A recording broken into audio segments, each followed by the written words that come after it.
Now, I don't know whether you know this, but in the Bible it talks about how God gives gifts to people. Gifts and abilities, that is. That's how it's described. And, some people get the gift of being able to teach, and so I suppose me standing up here is that way. Some get the ability to be able to organise and coordinate. Some have got the gift of hospitality. And there's a whole stack of gifts listed like that. And one of the gifts is generosity.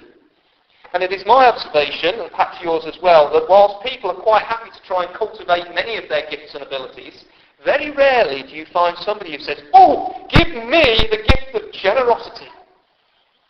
In fact, what we quite often want is we want people around us who are generous. People who will bail us out, people who will help us, people who will encourage us, people who will share out what they've got to help keep us going, move us forward. But the idea of us being generous ourselves is very difficult, I think.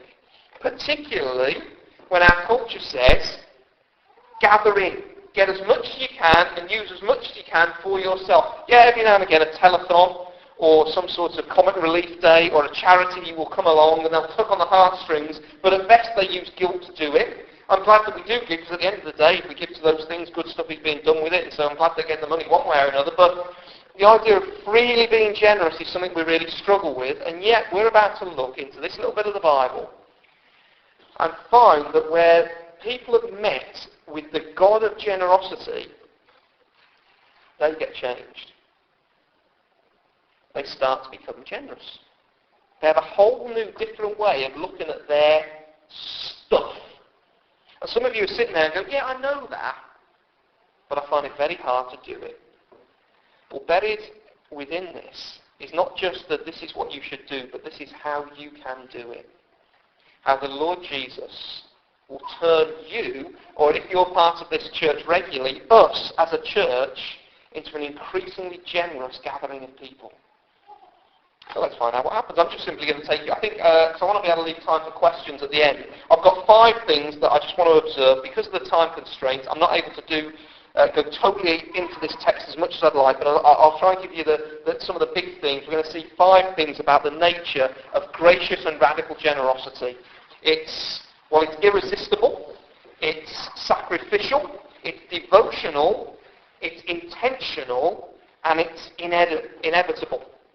So I'll just say that again. It's irresistible. In other words, if you are a believer in the Lord Jesus Christ, you will go towards it. It is sacrificial and not stingy. It is devotional, not mechanical. It is intentional and not haphazard. It is inevitable, but not unmanageable. So let's have a quick look. Right, grab your Bibles, have a little look down to number 1. It's irresistible. Okay, I love this bit here. We're at the start of 2 Corinthians chapter 8.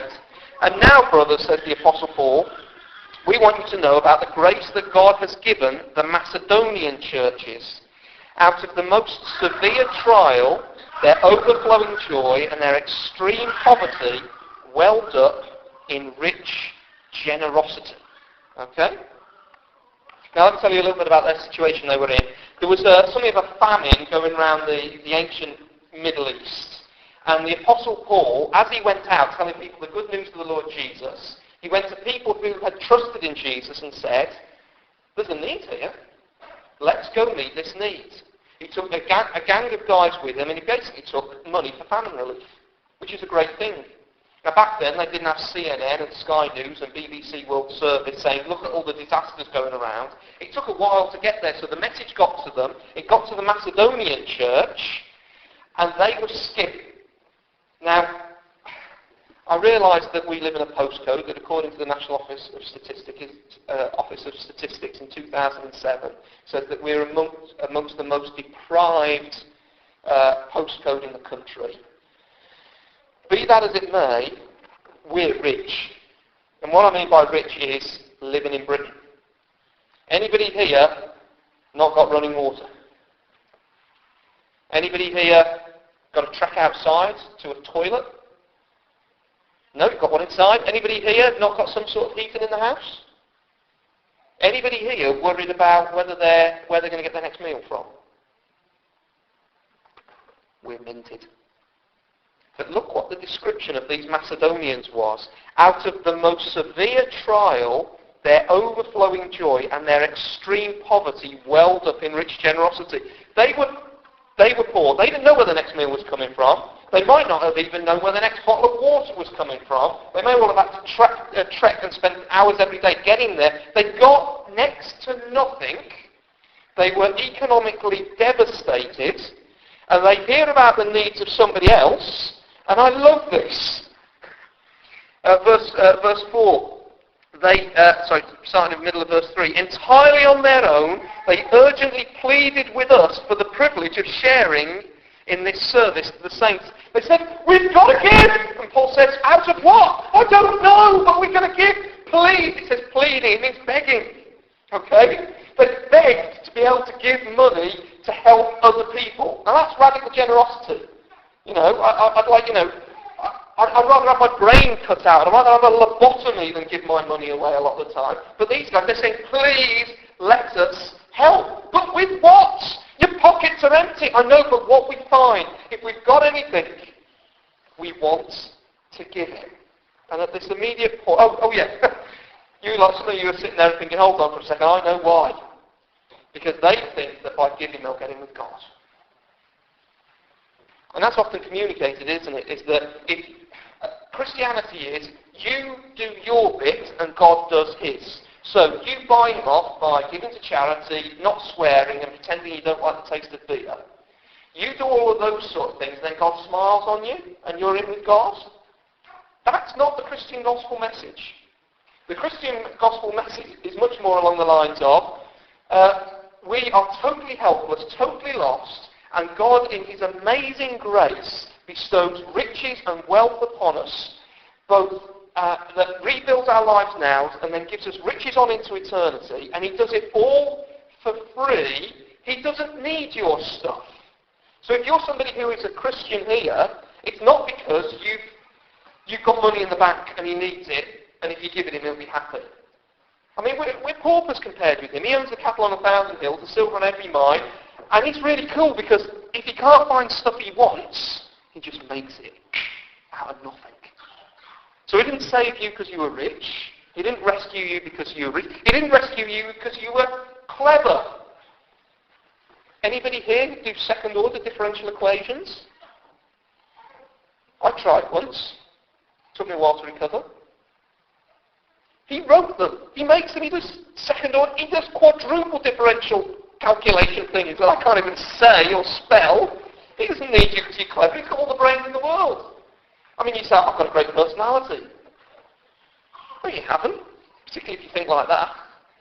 No, it's not as if we could do anything or give anything to get God to save us. He saves us by sheer grace. And so for that reason, if it was that they were giving to get in with God, would they be cheerful? They'd be like, yeah, unreasonable. Have it.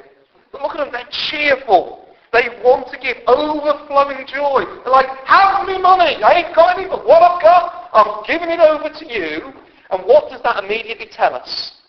It immediately tells us that if you've met with Jesus, you have a joy that is not in your money or in your circumstances. Have you noticed how your mood changes depending on how you view the next couple of days? Have I enough resources in my pocket or opportunities in front of me in the next day to make me feel buoyant and happy? So our joy is so often in the amount of stuff we've got and how we think the next few days are going to pan out. And here are a bunch of people who basically the next few days are going to pan out pretty miserably. Where are we going to get the next meal from? And haven't got any resources to do anything about it. But they're buzzing. Because the thing that is of most value to them cannot be removed from them. And it's not stuff they find in their pocket or in their diary.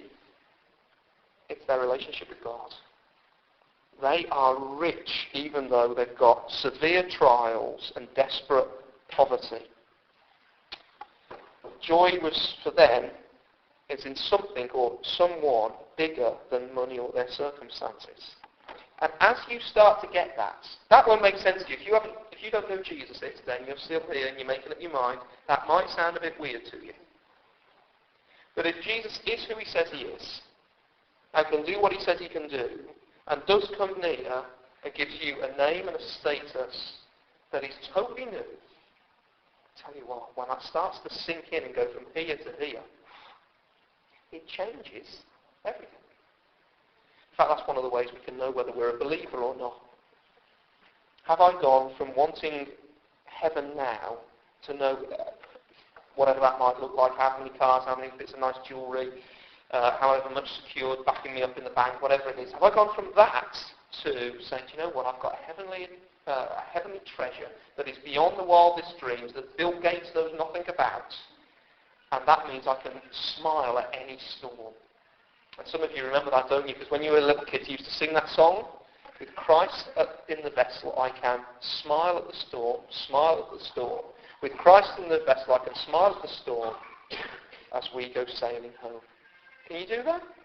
If you've met with Jesus, generosity will well up. It will be irresistible. It won't even be optional. It will just be irresistible. Second of all, we see